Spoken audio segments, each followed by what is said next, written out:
Tai nuo kogi prasideda tie pokyčiai? Iš tikrųjų, jie prasideda visada nuo vidinio sprendimo, kurį priemam mes patys savo viduje, kai pagaliau pavargstam ir atsibosta gyventi taip, kaip gyvename iki šiol. Tai buvo ir man, kai aš pasakiau savo tiesiog, kad viskas daugiau taip nebegaliu ir reikia kažką keisti. Ir tie pokyčiai jie neatsiranda labai greitai. Iš tikrųjų, tai yra ilgas darbas, procesas. Pirmiausia, ką reikia padaryti, tai yra nuspręsti peržiūrėti savo gyvenimo sritis, darbas, santykiai, pinigai, laisvalaikis ir panašiai. Ir nuspręsti, kur man nepatinka ir ką aš pirmoje vietoje noriu keisti. Namai tai gali būti automobilis, sveikata, mityba, bet kas. Ta pati oda arba tie patys erzinantis plaukai, tai gali būti mažytis pokytis.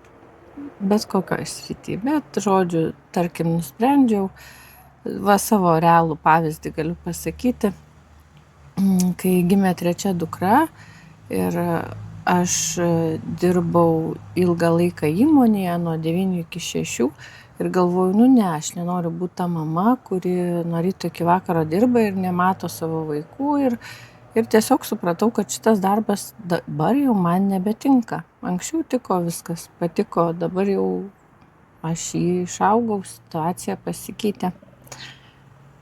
Ir aš tuomet paprasčiausiai pradėjau galvoti, ką aš galiu padaryti. Ir kadangi mane traukė kosmetologija, tai aš po truputį persikvalifikavau, pasibaigiau mokslus, pradėjau dirbti iš pradžio pas sesę studijoje ir tai truko daug metų, iš tikrųjų ne 1 metus, kol galų gale aš susikūriau savo darbo vietą, kur aš šiai dienai ir dirbu.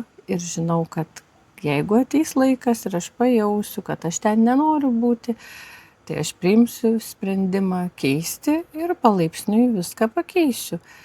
Ir yra tokių ne vienas pavyzdžių, tarkim, mano kolega Barberis, jisai baigęs Riomerio universitetą, jis yra teisininkas, dirbo tyrėjų ir vieną dieną ir visada paraleliai dirbo Barberiu. Ir tiesiog dirbo per 2 darbus, tol kol pamatė, kad iš Barberio jis gali puikiai išsilaikyti, gali įsigyti tą, ką nori įsigyti, ir jis tada metė tą darbą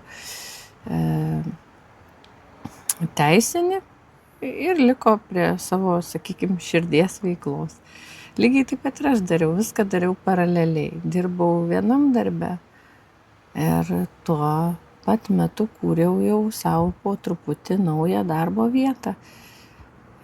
Taigi nebūtina užstrikti kažkokiam darbe ar veikloj, kuri jau senai nedžiugina.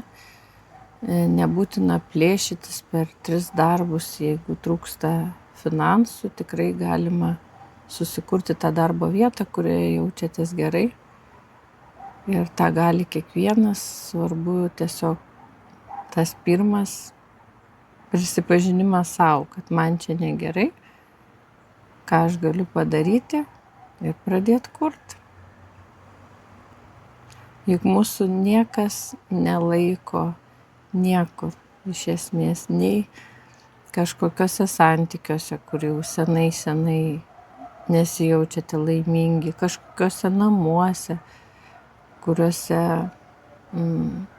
nesijaučiat gerai, darbe, kur jau senai viskas atsibodo ir nesinori ten eiti. Niekas niekur mūsų nelaiko pririšęs. Mes visada galim išeiti ir visada galim kurti. Ir tai nereiškia, kad rytai rašau pareiškimą, kad išeinu iš darbo, tai reiškia, kad darau viską protingai, būnu ten, kur turiu pragyvenimo šaltinį, bet po truputį jau kuriu kažką naujo.